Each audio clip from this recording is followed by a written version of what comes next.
Bonjour bien-aimés dans le Seigneur, je bénis le Seigneur Jésus-Christ, notre Dieu, qui dans son amour nous a fait la grâce de s'élever encore ce matin, de commencer cette journée par l'exhortation et par la prière. C'est une grâce de demeurer dans la présence de Dieu parce que c'est là que nous apprenons à manifester la pensée de Jésus-Christ, à manifester sa volonté sur la terre et à faire en sorte que nous soyons de bons représentants de la vie de Jésus-Christ ou de sa personne même. Bien-aimés, aujourd'hui nous allons partager dans le livre de 1 Pierre, le chapitre 2. Je vais lire à partir du 1er jusqu'au 5e verset que je lis au nom de Jésus-Christ. Rejetant donc toute méchanceté et toute ruse, la dissimulation, l'envie et toute médisance, désirez comme les enfants nouveau-nés les laits spirituels et purs, afin que par lui vous croissiez par le salut. Si vous avez goûté que le Seigneur est bon, approchez-vous de lui, pierre vivante, rejetée par les hommes, mais choisie et précieuse devant Dieu. Et vous-même, comme de pierres vivantes, édifiez-vous pour former une maison spirituelle, un saint sacerdoce, afin d'offrir de victimes spirituelles agréables à Dieu par Jésus-Christ.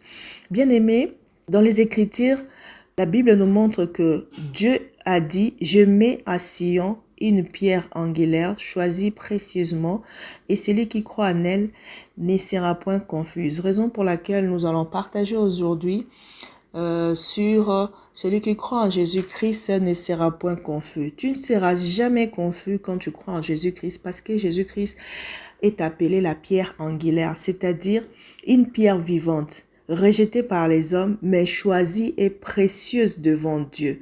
Et donc, si tu crois en Jésus-Christ, tu commences à bâtir ta vie sur une bonne base. Parce que Jésus-Christ doit être la fondation de ta vie, la fondation de ta maison, la base même de tout ce que tu fais. Jésus-Christ doit être la priorité de ta vie. Et si tu crois en lui, tu ne seras jamais confus parce que la Bible dit « Fais de l'Éternel tes délices, il te donnera ce que ton cœur désire. » Et lorsque Dieu avait placé à Sion Jésus-Christ comme la base de toute vie, ou la fondation ou la porte, les hommes l'ont rejeté. Mais à tous ceux qui croient en son nom, la Bible dit que Dieu a donné le pouvoir de devenir enfant de Dieu. Donc, celui qui croit en Jésus-Christ ne sera jamais confus. Et nous devons mettre ça dans notre tête que si nous croyons en Jésus-Christ, nous vivrons cette vie au centuple comme il a dit. Et lorsque nous allons mourir, nous irons auprès du Père. Donc, nous aurons la vie éternelle. Bien-aimés, maintenant, le problème, c'est de vivre une vie chrétienne pratique. C'est-à-dire de ne pas seulement s'arrêter à dire que je suis chrétien, mais de la mettre en pratique. Pour que lorsque les gens regardent, comme lorsque les gens ont regardé les gens de Corinthe, ils ont dit que ces gens-là sont des chrétiens. Parce qu'on leur voyait vivre comme Jésus-Christ.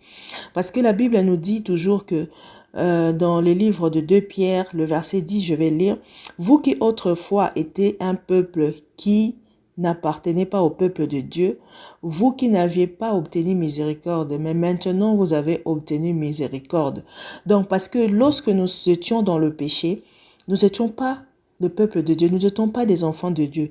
Mais lorsque nous avons reçu Jésus-Christ comme notre Seigneur et notre Sauveur, nous sommes maintenant le peuple de Dieu et nous avons obtenu sa miséricorde. Nous devons nous abstenir de tout ce qui est convoitise charnelle, qui font la guerre avec l'âme. Nous devons apprendre à avoir une bonne conduite au-devant de tous ceux qui nous regardent, au-devant de païens. Parce que des fois, lorsque nous nous convertissons, lorsque quelqu'un dit « Je crois maintenant au Seigneur Jésus comme mon Seigneur et mon Sauveur », la famille d'ailleurs regarde ta conduite. Lorsque ta conduite n'est pas comme celle de Christ, d'office, à partir de toi, tu deviens un problème, un frein pour tous les autres qui veulent venir à Jésus-Christ. C'est pourquoi nous devons arrêter de marcher comme l'autre fois lorsque nous étions perdus. Étant devenus enfants de Dieu, nous devons vivre pour que les gens qui nous regardent voient les bonnes œuvres qui glorifient Dieu et que par nous, Jésus-Christ soit glorifié, que par nous, les gens soient gagnés à Jésus-Christ. Nous devons nous offrir nous-mêmes comme des sacrifices agréables, des sacrifices dignes de l'éloge, pour que nos vies soient même la parole vivante. C'est pourquoi Jésus-Christ dit que vous serez des sources d'eau vive. pour que beaucoup de gens, par notre conduite, se conforment aussi à la volonté de Dieu et cherchent Dieu. Lorsque le Seigneur nous appelle ses représentants sur la terre, c'est parce que nous sommes ses ambassadeurs. Et un ambassadeur fait ce que son pays lui dit de faire. Alors nous sommes étrangers dans ce monde, vivons comme le Seigneur Jésus-Christ, marchons comme lui veut, afin que la grâce de Dieu puisse nous accompagner même dans les afflictions. Parce que ça ne servirait à rien de voir aujourd'hui les chrétiens sont en train d'être crucifiés parce qu'ils ont fait le mal. Un chrétien, c'est quelqu'un qui supporte la souffrance lorsqu'il a fait du bien. Et la grâce de Dieu qui va l'accompagner dans cette souffrance fera en sorte qu'il puisse souffrir comme Jésus-Christ, mais n'ayant pas fait le mal. Et laissant des exemples pour que tous ceux qui passeront par cette position-là soient des gens qui croissent, qui soient forts à endurer parce qu'il a vu ton endurance. Bien-aimés, tous les gens qui ont suivi Jésus-Christ, ils ont souffert. Mais ils ont souffert non pas parce qu'ils étaient des méchants, mais c'est parce que c'était des gens qui ont fait la volonté de Dieu.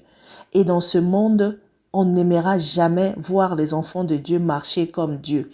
Et c'est pourquoi les afflictions, les souffrances sont notre part. Car Jésus-Christ a dit, si tu veux me suivre, tu dois porter aussi ton joug. Alors, nous devons apprendre à porter nos jougs avec grâce. Parce que Jésus-Christ nous fait la grâce.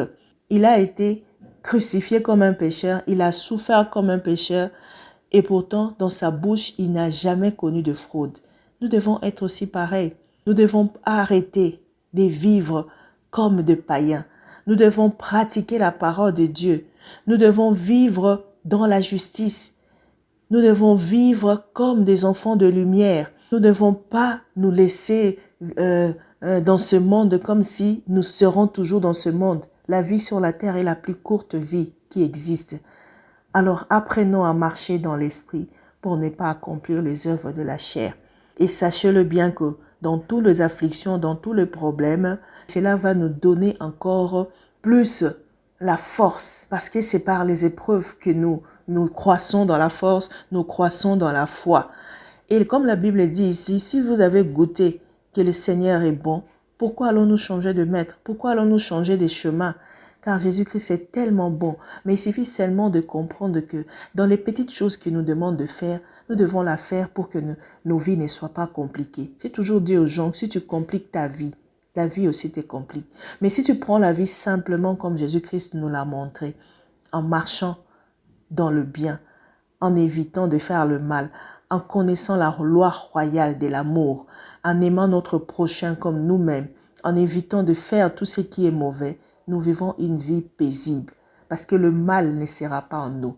Et même lorsque nous souffrirons parce que n'ayant rien commis mais commettons le bien, notre joie sera parfaite. Il y aura toujours un oui et un amen dans ton cœur et tu seras toujours fort. Que la foi triomphe toujours. La foi en Jésus-Christ triomphe toujours. Bien-aimés, nous allons prier pour que le Seigneur nous donne la force d'endurer, que le Seigneur nous donne la force de manifester la vie de Jésus-Christ en nous. Prions au nom de Jésus-Christ. Dieu de gloire, Dieu de toute puissance, je te bénis parce que tu es notre Seigneur. Je te bénis parce que tu es notre force. Seigneur, nous ne pourrons rien accomplir sans toi. Tu es notre source de vie, tu es notre source de paix.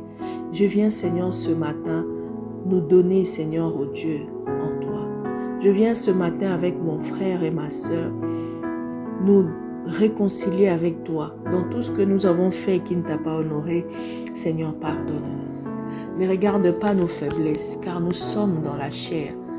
Nous sommes, Seigneur, oh Dieu, limités dans nos mouvements, dans nos désirs, mais nous aspirons à vivre dirigés par l'Esprit, afin de ne pas, Seigneur, oh Dieu, se laisser guider par la chair. Donne-nous le Saint-Esprit, Seigneur, oh Dieu, cette force qui nous donne la force de résister au péché, de résister au diable, de fuir le péché. Oh Seigneur, sans toi, on ne peut rien. C'est pourquoi j'ai besoin de toi. Chaque jour de notre vie, renouvelle, Seigneur, oh Dieu, notre vie. Fortifie nos vies, fortifie nos corps, nos âmes et nos esprits à ne pas regarder aux hommes, mais à nous confier, Seigneur, à toi. Tous les jours de nos vies, Nous voulons apprendre de toi, Seigneur, des choses pour que nous puissions marcher, non pas comme le monde, Seigneur, oh Dieu, nous demande de marcher, mais nous voulons apprendre à marcher comme toi tu as marché. Aide-nous à vivre une vie de sainteté pour que nous soyons de lumière, Seigneur. Tu as fait de nous de flammes de feu. Nous devons, Seigneur, à tout lieu où nous nous retrouvons, puisse, Seigneur, oh Dieu, que nous puissions enflammer les gens par ta présence. Car, Seigneur, là où il y a la lumière, le ténèbre fuit. Ô Seigneur Jésus, aide-nous, Seigneur. Seul on n'y arrivera jamais. Nous avons besoin de ta force. Ce matin, Seigneur, réveille-nous de force.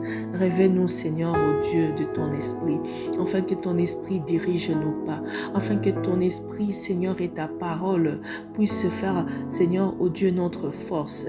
Remplis-nous du fruit de l'esprit pour que nous puissions manifester Jésus-Christ partout où nous serons. Seigneur, même dans la prison, même dans les afflictions, même dans la souffrance, même dans la maladie, nous voulons être comme Job, étant dans la maladie grave, mais continuer à garder la foi. Même lorsque les choses ne tournent pas bien, nous voulons garder la foi en Jésus-Christ, parce que notre Dieu se lève toujours. Il se lève toujours. Il se lève toujours. Oh Seigneur, merci de t'avoir dans nos vies. Merci de cette assurance, parce que nous avons vu qu'à la croix, tu étais avec Jésus-Christ, réconciliant le monde avec toi-même. Nous savons aussi que même dans les afflictions, même dans la maladie, même dans le manque, tu es toujours là. Nous voulons apprendre seulement à te donner nos désirs, à te demander chaque jour, Seigneur, notre pain quotidien, à te faire confiance comme un bon Père, sachant que, Seigneur, ce que nous demandons, tu nous le donnes toujours. Nous voulons, Seigneur, oh Dieu, garder la foi en Jésus-Christ et non pas mettre notre foi dans ce monde qui est en train de s'écrouler. Le monde cherche des solutions, mais ces solutions-là ne solutionnent rien dans nos vies, mais nous compliquent encore de plus en plus, car même lorsque nous prenons des médicaments, il y a toujours aussi des effets secondaires. Seigneur, nous voulons vivre avec toi. Oh Seigneur, en toi, Seigneur, tout est parfait. Tu nous fais subir des opérations dont il n'y a pas de cicatrices. Tu nous restaures parce qu'à la croix, tu as laissé tes membres pour nous. Tu as laissé tes organes pour nous. Tu as coulé le sang pour que nos sangs soient purifiés. C'est pourquoi ce matin, j'en profite pour prier pour tous ceux qui sont malades, pour tous ceux qui ont des problèmes de santé, des problèmes, Seigneur, de faim, des problèmes, Seigneur, oh Dieu, de matériel. Seigneur, tu es Dieu. Tu as dit, si tu crois en Jésus-Christ et que si tu marches dans ses voies, tu retrouveras et tu seras béni au centuple. Seigneur, tous tes enfants qui continuent à te faire confiance, comme la Bible nous l'a dit ce matin, nous ne voulons pas être confuses. Nous voulons que les gens nous voient et voient les changements en nous. Nous voulons prospérer comme prospère l'état de notre âme, monter comme des palmiers. Nous voulons, Seigneur, que chaque jour de nos vies, que les gens aient le goût à te suivre, parce que nous serons des représentations de ta personne. Nous serons des personnes qui vont manifester Jésus-Christ. Seigneur, nous avons besoin de toi. Viens, Seigneur, à notre secours. Guide nos pas, contrôle tout ce que nous faisons, et que chaque jour de nos vies, nous puissions voir ta main nous guider. Que dans tout ce que nous allons entreprendre, que ta main, Seigneur, oh Dieu, touche nos activités. Bénis mon frère, bénis ma sœur. Sanctifie tout ce que nous mangeons, tout ce que nous touchons. Et même lorsque le diable nous attaque, qu'il voit, Seigneur, le bouclier de notre foi, qui est Jésus-Christ. Merci pour cette journée bénie. Merci pour tous les foulères à la pointe de nos pieds. Que tout soit pour la gloire de ton nom. Au nom de Jésus-Christ. Amen.